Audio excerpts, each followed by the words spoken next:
ધોરણ 12 સાયન્સ રસાયણ વિજ્ઞાન પ્રકરણ નંબર 5 અને એના લેક્ચર નંબર 1 માં આજે આપણે નવું ચેપ્ટર શરૂ કરીએ છીએ પૃષ્ઠ રસાયણ વિજ્ઞાન.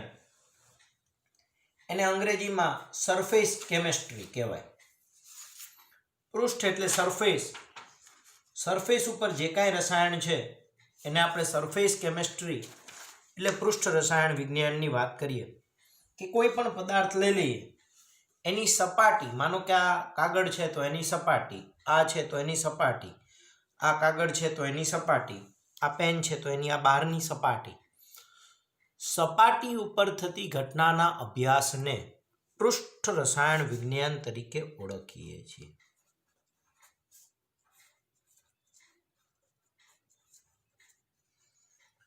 આ પૃષ્ઠ રસાયણ વિજ્ઞાનના જુદા જુદા ટોપિકમાં આપણે સૌથી પહેલો ટોપિક ભણવાનો છે અધિશોષણ, બીજો ભણવાનો છે કલીલ, પછી એક ભણવાનો છે ઉદ્દીપન અને એક ભણવાનો છે પાયસ એટલે કે ઇમલ્સન. અધિશોષણ, કલીલ, ઉદ્દીપન અને પાયસ અથવા ઇમલ્સન, એમાં આપણા કોવિડના અભ્યાસક્રમના કારણે એક આ ઉદ્દીપનવાળો ટોપિક આપણા અભ્યાસક્રમમાંથી અત્યારે હાલ પૂરતો કેન્સલ કરેલો છે. આખું થોડુંક થિયોરેટિકલ ચેપ્ટર છે પણ બહુ સહેલું ચેપ્ટર છે. આ ચેપ્ટરને આપણે સરળતાથી તૈયાર કરી શકીએ એવું ચેપ્ટર છે અધિશોષણ, ઉદ્દીપન, કલીલ અને પાયસ અથવા ઇમલ્સન. એમાં અધિશોષણ આખું છે, કલીલમાં થોડાક ભાગ કેન્સલ કરેલા છે, પાયસ ઇમલ્સનમાં પણ એવું જ છે. એટલે આપણે અધિશોષણથી શરૂઆત કરીએ. અધિશોષણ એને ઇંગ્લિશમાં કહેવાય એડસોર્પ્શન. જ્યારે સપાટી ઉપર શોષણ થાય ને તો એને અધિશોષણ કહેવાય, અને સપાટીની અંદર શોષણ થાય ને તો એને અવશોષણ કહેવાય. ભાઈ, શોષણના બે પ્રકાર ખાસ યાદ રાખીએ.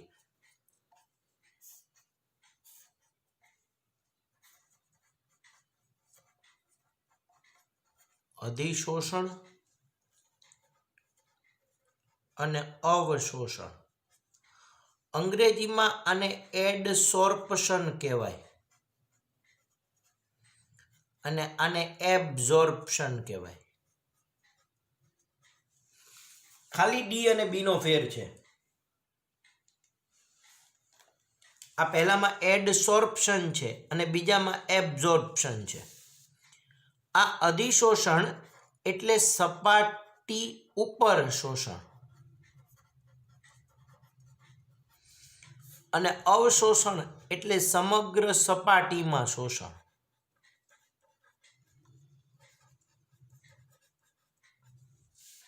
આપણે બે ત્રણ ઉદાહરણની વાત કરીએ. માનો કે એક લાકડાનું પાટિયું લઈ અને એની ઉપર પાણી નાખી તો લાકડાની સપાટી ઉપર પાણી શોષાઈ જાય. લાકડાની સપાટી ઉપર પાણી શોષાઈ જાય. માનો કે આ લાકડું હતું અને એની ઉપર આપણે પાણી નાખ્યું તો પાણી લાકડાની આ ઉપરની સપાટી ઉપર શોષાય તો આ ઘટનાને અધિશોષણ કહેવાય. આ લાકડું છે, પાણી અહીં નીચે નથી આવતું ભાઈ શોષાય, એટલે એને અધિશોષણ કહેવાય. પણ માનો કે માટીનું ઢેફું ને એમાં પાણી લઈ લઈએ કે આ એક માટીનું ઢેફું હતું અને ઉપરથી તમે પાણી નાખો તો પાણી માટીની અંદર છેક સુધી ઉતરશે તો સમગ્ર સપાટીમાં પાણીના અણુનું વિસ્તરણ થયું ત્યારે આ ઘટનાને અવશોષણ અથવા ખાલી શોષણ કહે છે. અધિશોષણ એટલે સપાટી ઉપર થતા શોષણની ઘટના.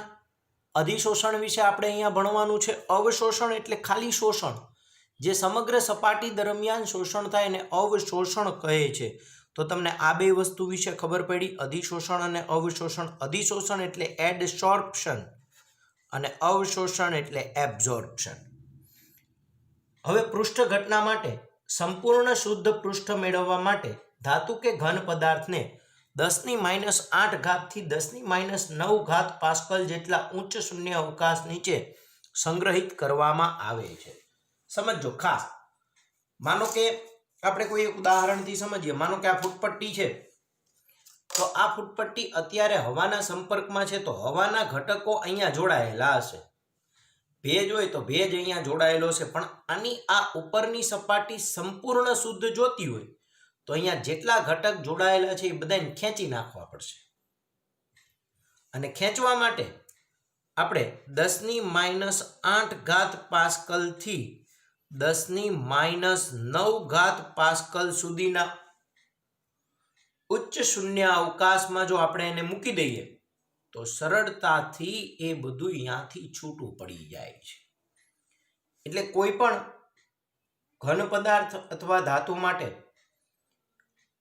संपूर्ण शुद्ध पृष्ठ मेळववा माटे आटलाथी आटला शून्य अवकाशनी वच्चे राखवामां आवे छे, जे एमसीक्यू माटे जरूरी छे। એટલે खास याद राखीए के संपूर्ण शुद्ध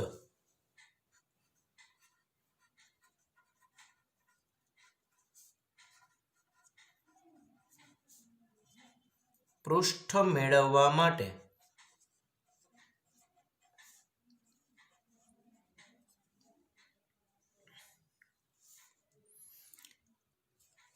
धातु के घन पदार्थ ने 10⁻8 पास्कल थी 10⁻9 PA एटले पास्कल जेटला उच्च शून्य अवकाश में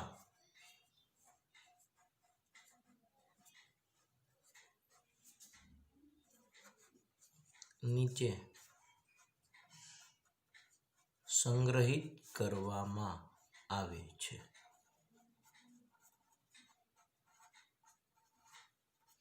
आ एमसीक्यू माटे जरूरी है कि संपूर्ण शुद्ध पृष्ठ मेळववा माटे केटला दबाण हेठळ राखवुं जोईए, तो 10⁻8 पास्कल थी 10⁻9 पास्कल नीचे ने संग्रहित करवामां आवे छे। हवे जुदी जुदी घटनानी वात करीए। अधिशोषण एटले शुं अने एना व्यवहारु उदाहरण।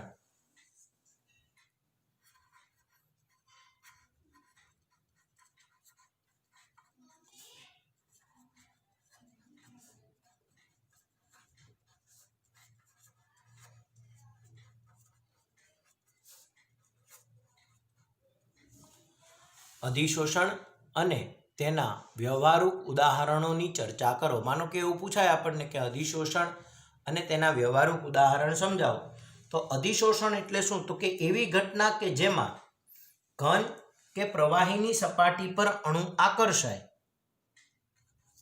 घटना के जेमां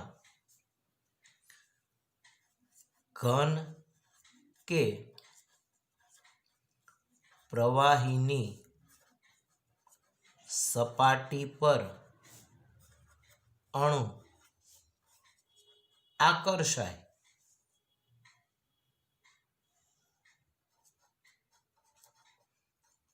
तथा जळवाई रहे अने तेनी सांद्रता सपाटीनी अंदर रहेला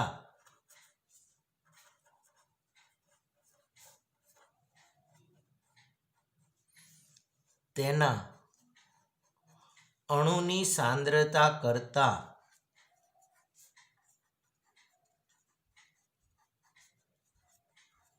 वधारे होय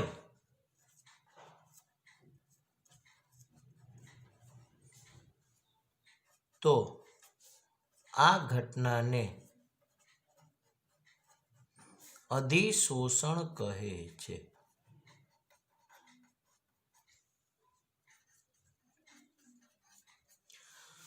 શું કહે છે કે એવી ઘટના કે જેમાં ઘન કે પ્રવાહીની સપાટી પરના અણુ આકર્ષાય અને જળવાઈ રહે અને એની સાંદ્રતા સપાટીની સાંદ્રતા કરતાં વધારે હોય। દાખલા તરીકે આપણે લાકડા અને પાણીની વાત કરી કે પાણી અહીંયા આકર્ષાઈ ગયું, જોડાઈ ગયું, તો અહીંયા રહેલી પાણીની ઉપરથી જાય એટલે અહીંયા આવે. કોક પાણીના અણુ કદાચ અહીંયા આવ્યા હોય, પણ સપાટીની ઉપરની સાંદ્રતા સપાટીની અંદર રહેલા અણુની સાંદ્રતા કરતાં વધારે હોય ત્યારે આ ઘટનાને અધિશોષણ કહે છે. હવે ઉદાહરણમાં ચારકોલ ધરાવતા બંધ પાત્રમાં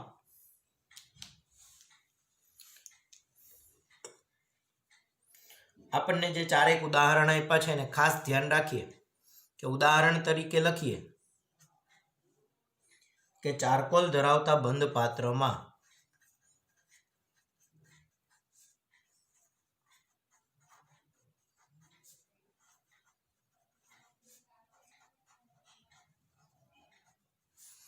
જુદા જુદા વાયુ O2, H2, NH3, SO3, CO, SO2 કે Cl2 જેવા વાયુ પસાર કરતા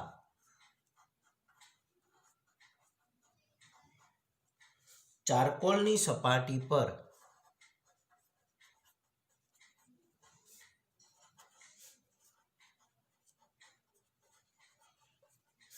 વાયુનું અધિશોષણ થવાથી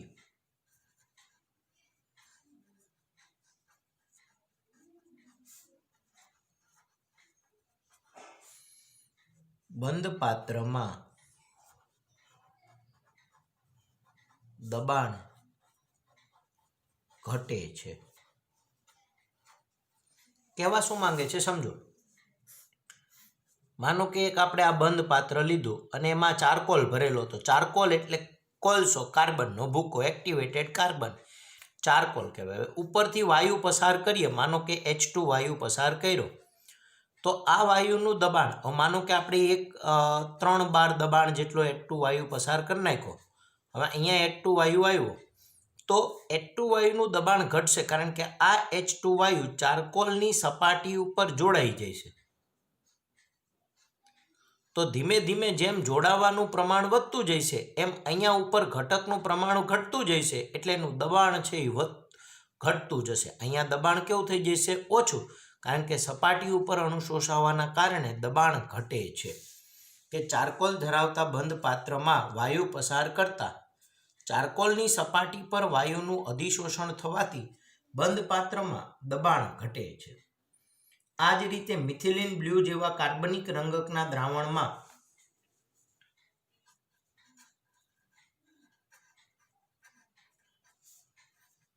મિથિલિન બ્લુ જેવા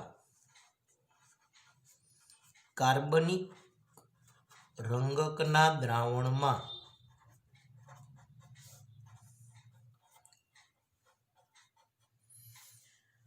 પ્રાણીજ ચારકોલ ઉમેરી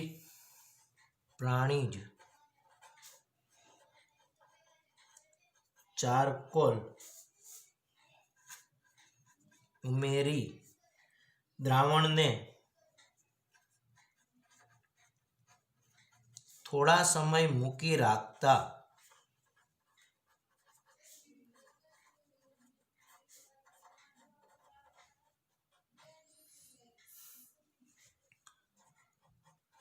દ્રાવણનો રંગ ઝાંખો થાય છે. આ પણ અધિશોષણનું જ ઉદાહરણ છે કે ભાઈ મિથિલિન બ્લુ, માનો કે દ્રાવણમાં મિથિલિન બ્લુ છે ને એમાં તમે ચારકોલ નાખો તો આ મિથિલિન બ્લુના ઘટક છે એ ચારકોલની સપાટી ઉપર શોષાઈ જાય, એના લીધે દ્રાવણનો રંગ છે એ ઝાંખો થઈ જાય. હવે આવું તમે ઘરે કરી શકો. માનો કે પાણી લઈને આપણી સાદી ગળી રહી એમાં નાખી દો તો પાણી વાદળી રંગનું થઈ જાય. પાણી લઈ અને એમાં ગળી નાખી દો, આપણે કપડા ઉપર કરવાની ગળી વાદળી રંગની નાખી દો તો દ્રાવણ વાદળી રંગનું થઈ જાય. પછી આપણે કોલસો એની અંદર મૂકી દઈએ, 2-4 કટકા કોલસો નાખી દેવાનો અને થોડાક સમય મૂકી રાખો તો આ વાદળી રંગની તીવ્રતા ઓછી થઈ જાય છે. કારણ કે આ ગળીના એટલે કે વાદળી રંગના ઘટકો છે એ કોલસા ઉપર અધિશોષિત થઈ જાય છે, એટલે અંદર પ્રમાણ ઘટી ગયું, એના લીધે રંગની તીવ્રતા ઘટી જાય છે. એ જ રીતે પીળા રંગની ખાંડના દ્રાવણને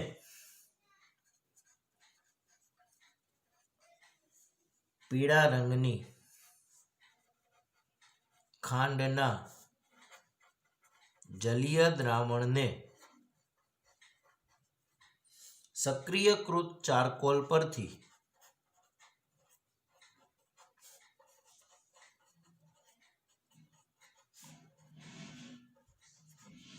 પસાર કરતા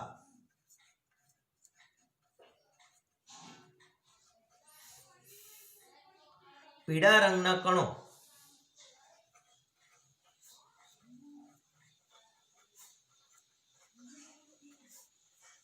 ચારકોલની સપાટી પર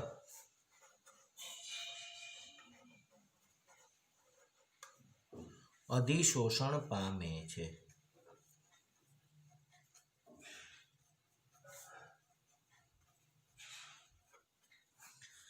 કે ભાઈ ખાંડનું દ્રાવણ હોય ને, ખાંડ આપણને જે એકદમ ક્રિસ્ટલ સફેદ આમ રંગ વગરની દેખાય ને એવું ન હોય, એમાં અશુદ્ધિ હોય, પીળા રંગની અશુદ્ધિ કાચ હોય.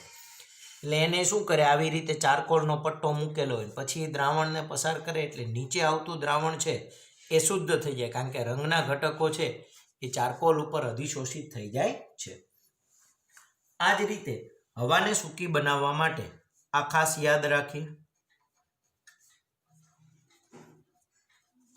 હવાને સૂકી બનાવવા તેને સિલિકા જેલ પરથી પસાર કરવામાં આવે છે.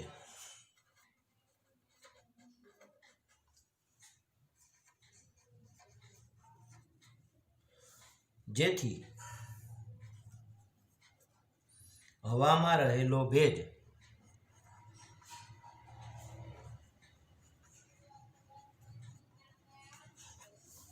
સિલિકા જેલની સપાટી પર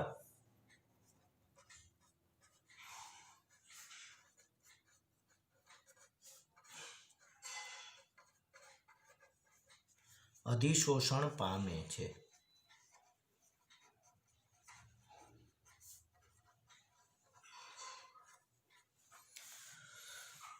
તો આ તમે બધાએ જોયું હશે કે દાખલા તરીકે આપણે કોઈ ઇલેક્ટ્રોનિક્સ આઇટમ લઈ કે પાણીની બોટલ નવી લઈ આવી, એટલે તમને ખબર હોય તો અંદર ઓલું આવડી એવી સફેદ એક કોથળી જેવું નીકળે. આ સિલિકા જેલ એની ઉપર લખેલું હોય, એ એટલે નાખે કે અંદર રહેલી હવા છે એ સૂકી રહે. ભેજ હોય તો એ શું થઈ જાય, પાણીની બોટલ હોય તો ભેજવાળી રહે, તો એમાં ફૂગ ને એવું થવાની શક્યતા રહે, વાસ આવવાની શક્યતા. એવું ન થાય એટલે સિલિકા જેલ નાખી દે, અને આ સિલિકા જેલ છે એ અંદર રહેલો બધો જ ભેજ શોષી લે, એટલે હવામાં ભેજ રહેતો નથી. તો ખાસ ધ્યાન રાખીએ. એના વ્યવહારિક ઉદાહરણમાં 4, વાયુને ચારકોલ સપાટી ઉપર નાખીએ એટલે વાયુનું અધિશોષણ થાય તો દબાણ ઘટે. રંગકના દ્રાવણમાં ચારકોલ મૂકીએ તો રંગ ઓછો પડે. પીળા રંગની ખાંડના દ્રાવણને રંગવિહીન કરવા માટે સક્રિયકૃત ચારકોલ વપરાય, અને હવામાંથી ભેજને શોષવા માટે સિલિકા જેલનો ઉપયોગ થાય છે. આ ઉપરાંત અધિશોષક, અધિશોષિત અને અધિશોષણ એની વાત કરીએ તો અધિશોષણ એટલે શું એ તમને ખબર પડી ગઈ. હવે અધિશોષક એટલે શું, તો જે પદાર્થની સપાટી ઉપર અધિશોષણ થાય એને અધિશોષક કહેવાય, અને જેનું અધિશોષણ થાય એને અધિશોષિત કહેવાય. કે જે પદાર્થની સપાટી પર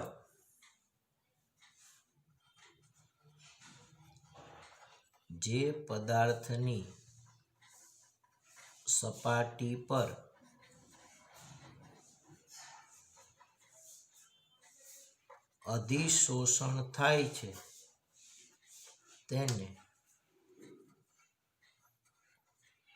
અધિશોષક કહે છે. Charcoal, silica gel, alumina gel, ધાતુ, માટી ઉદાહરણ તરીકે લખીએ તો ચારકોલ, સિલિકા જેલ, એલ્યુમિના,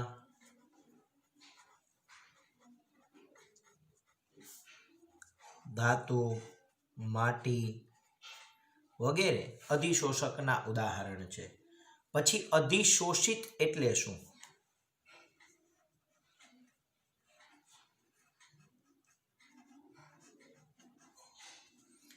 તો જે પદાર્થનું અધિશોષણ થાય ને એને અધિશોષિત કહેવાય.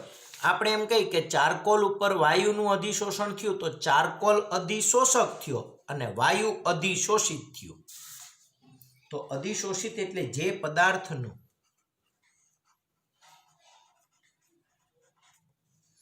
અધિશોષણ થાય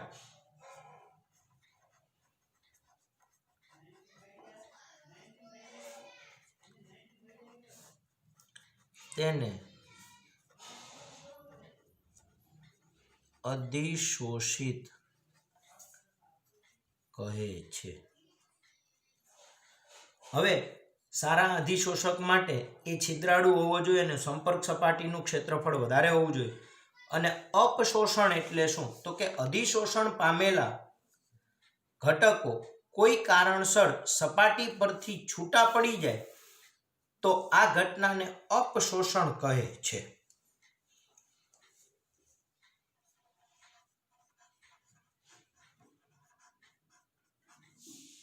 એને ઇંગ્લિશમાં ડિસોર્પ્શન કહેવાય. આ અવ છે ને આ અપ શોષાયેલા દૂર થઈ જાય તો એને અપશોષણ કહેવાય. કે અધિશોષણ પામેલા ઘટક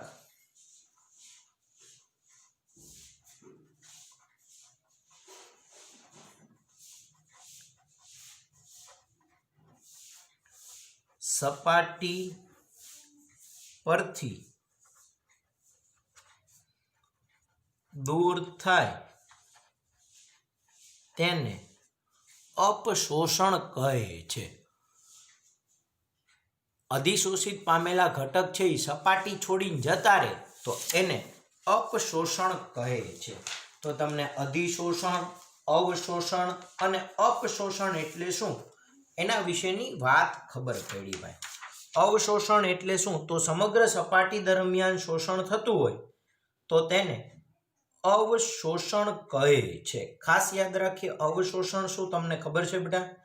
કે ભાઈ સમગ્ર સપાટીમાં શોષણ થતું હોય તો એને અવશોષણ કહે છે.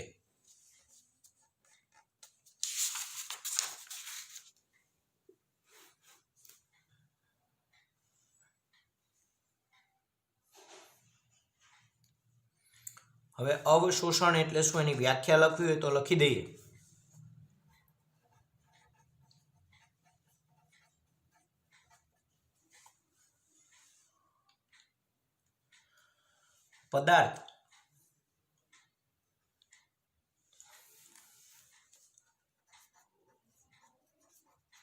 પદાર્થના સમગ્ર જથ્થામાં શોષાયેલો પદાર્થ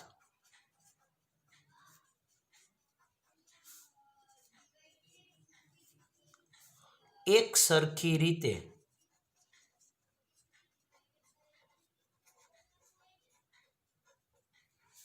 વિતરિત થાય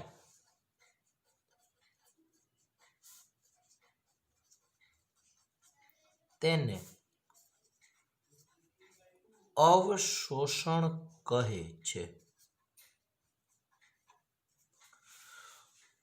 તો અવશોષણ એટલે સમગ્ર જથ્થામાં પદાર્થનું એક સરખું પ્રસરવું અને અધિશોષણ એટલે સપાટીની ઉપર જ અણુનું જોડાવું.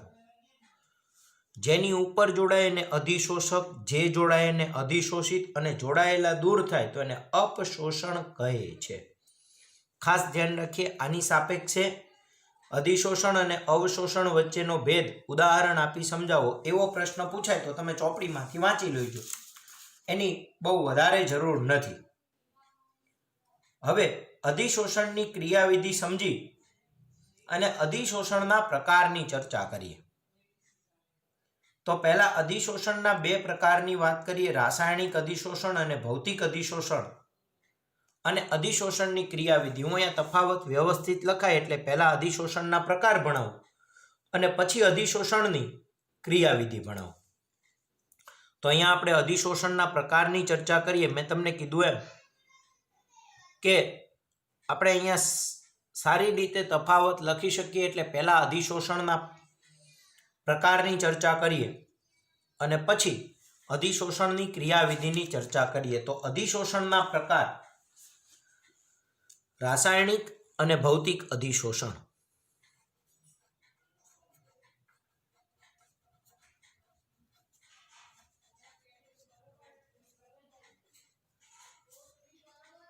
પહેલું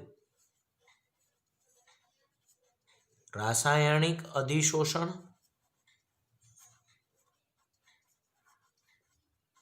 અને બીજું ભૌતિક અધિશોષણ.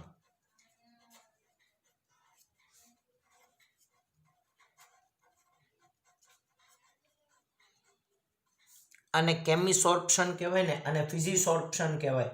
રાસાયણિક અને ભૌતિક અધિશોષણ વચ્ચેનો તફાવત દર્શાવો એવું પૂછાય તો તમારે મોસ્ટ આઈએમપી પ્રશ્ન તરીકે યાદ રાખવાનું ભૌતિક અને રાસાયણિક અધિશોષણનો તફાવત.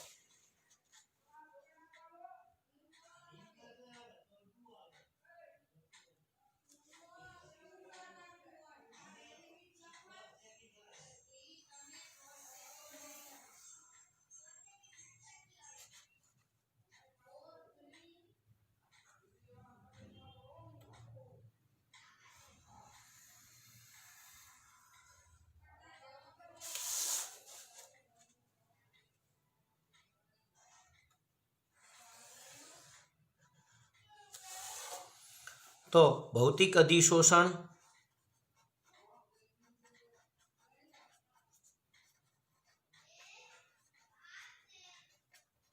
અને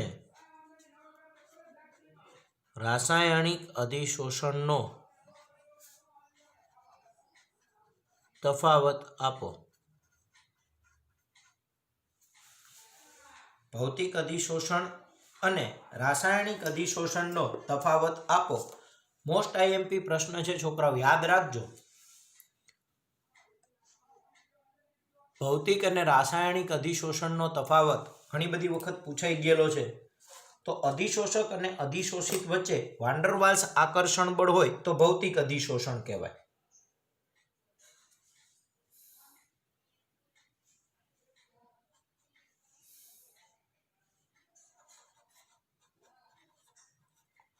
અધિશોષક અને અધિશોષિત વચ્ચે વાન ડર વાલ્સ આકર્ષણ બળ હોય, વાન ડર વાલ્સ આકર્ષણ બળ હોય છે ત્યારે એને ભૌતિક અધિશોષણ કહેવાય. રાસાયણિક અધિશોષણમાં રાસાયણિક બંધ હોય. અધિશોષક અને અધિશોષિત વચ્ચે અધિશોષક અને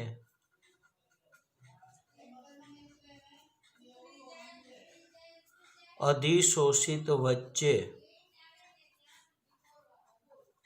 રાસાયણિક બંધ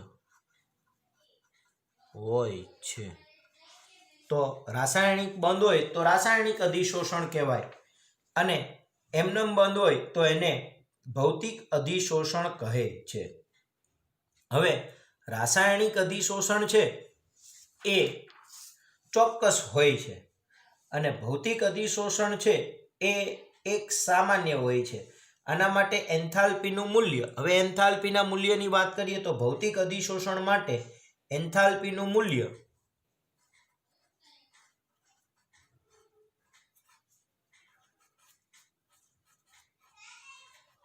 20 થી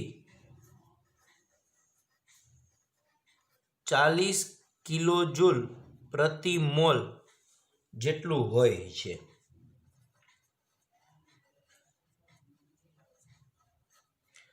આમાં રાસાયણિક અધિશોષણમાં એન્થાલ્પીનું મૂલ્ય 80 થી 240 કિલોજોલ પ્રતિ મોલ જેટલું હોય છે. એન્થાલ્પીનું મૂલ્ય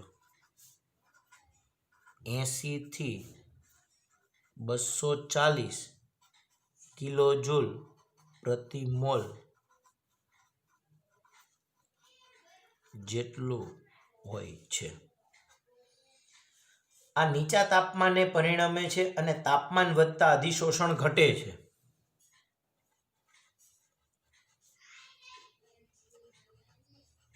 નીચા તાપમાને થાય છે તથા તાપમાન વધતા અધિશોષણ ઘટે છે. તાપમાન વધતા અધિશોષણ ઘટે છે. આ ઊંચા તાપમાને થાય છે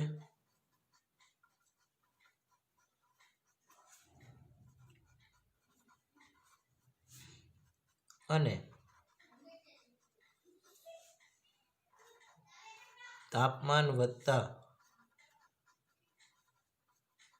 અધિશોષણ વધે છે. કારણ કે રાસાયણિક પ્રક્રિયા થઈને બંધ બને. આમાં રાસાયણિક પ્રક્રિયા થતી નથી. આ વિશિષ્ટ નથી એટલે કે બધા જ વાયુ બધા જ ઘન ઉપર વધતા ઓછા પ્રમાણમાં થાય છે. તે વિશિષ્ટ નથી એટલે કે બધા જ વાયુ બધા જ ઘન પર વધતા ઓછા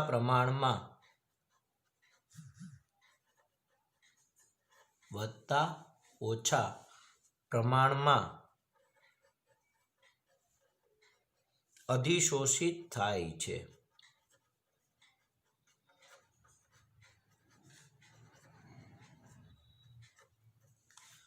આ અધિશોષણ છે ને વિશિષ્ટ છે.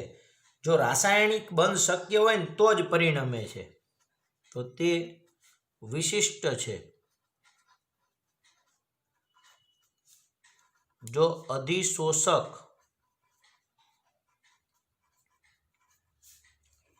અને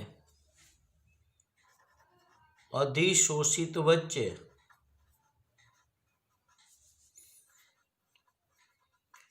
રાસાયણિક બંધ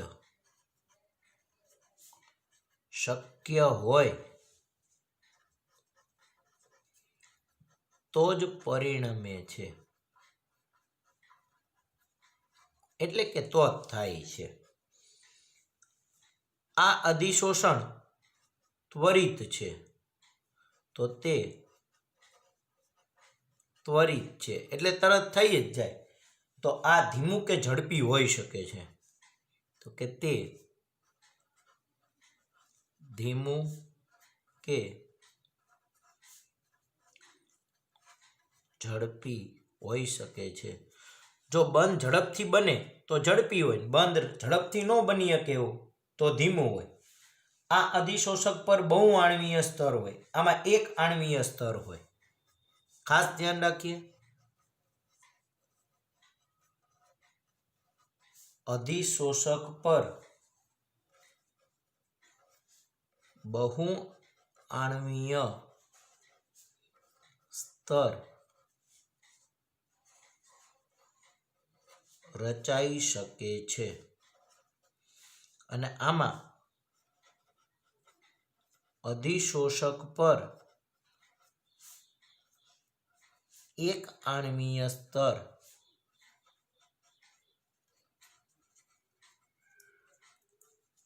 રચાય છે. આમાં જનરલી કોઈ એક જ સ્તર રચાય એટલે એક જ વખત સપાટી ઉપર આવે, પણ આમાં તો એક સ્તર ઉપર બીજું ત્રીજું ને એ રીતે બહુ આણ્વીય સ્તર રચાય.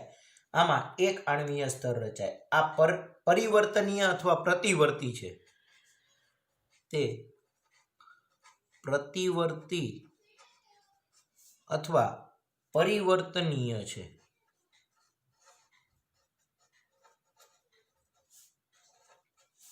તો આ અધિશોષણમાં તે અપરિવર્તનીય છે.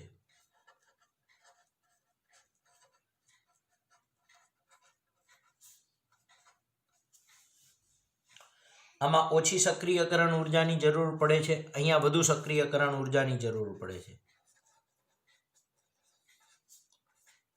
ઓછી સક્રિયકરણ ઉર્જાની જરૂર છે. આમાં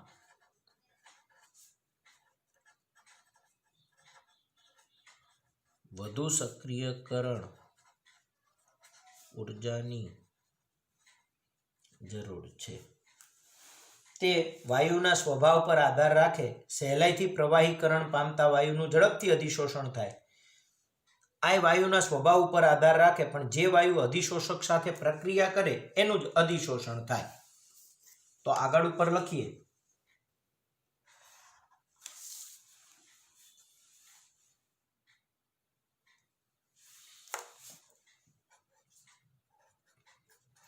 તે વાયુના સ્વભાવ પર આધારિત છે.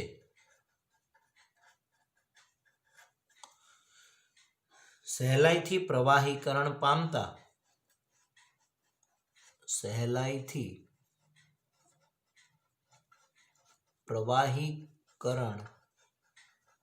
પામતા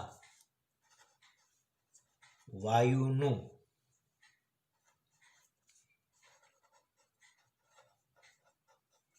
અધિશોષણ ઝડપથી થાય છે. આ શું હોય તો કે એ વાયુના સ્વભાવ ઉપર આધાર રાખે. તે વાયુના સ્વભાવ પર આધાર રાખે છે. જે વાયુ અધિશોષક સાથે પ્રક્રિયા કરે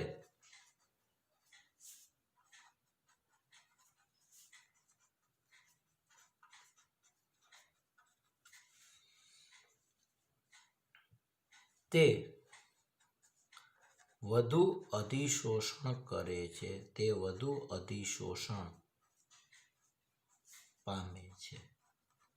આમાં પ્રક્રિયા થાય ને તો જ અધિશોષણ થાય. આમાં એમને અધિશોષણ થાય. પ્રક્રિયા થાય ને અધિશોષણ થાય એને રાસાયણિક અધિશોષણ કહેવાય. એમનેમ થાય તો એને ભૌતિક અધિશોષણ કહેવાય. દાખલા તરીકે નીચા તાપમાને નિકલ વાયુ પર H2 વાયુનું અધિશોષણ, અને આમાં ઊંચા તાપમાને નિકલની સપાટી પર H2 ના વિઘટનથી હાઇડ્રોજનનું છૂટું પડવું એ રાસાયણિક અધિશોષણની વાત છે. તો ભૌતિક અધિશોષણ અને રાસાયણિક અધિશોષણનો આ તફાવત બધાએ ખાસ યાદ રાખીએ. ભૌતિક અધિશોષણ અને રાસાયણિક અધિશોષણનો આ તફાવત બધા જ વિદ્યાર્થીઓ ખાસ યાદ રાખીએ. હવે આપણે અધિશોષણની ક્રિયાવિધિની વાત કરવાની છે. અધિશોષણની ક્રિયાવિધિની વાત કરવાની છે, જે આપણે નેક્સ્ટ લેક્ચરમાં શીખીશું. તો આજે અધિશોષણ અને ભૌતિક અને રાસાયણિક અધિશોષણનો તફાવત ભણ્યા. નેક્સ્ટ લેક્ચરમાં આપણે આ અધિશોષણની ક્રિયાવિધિની ચર્ચા કરીશું.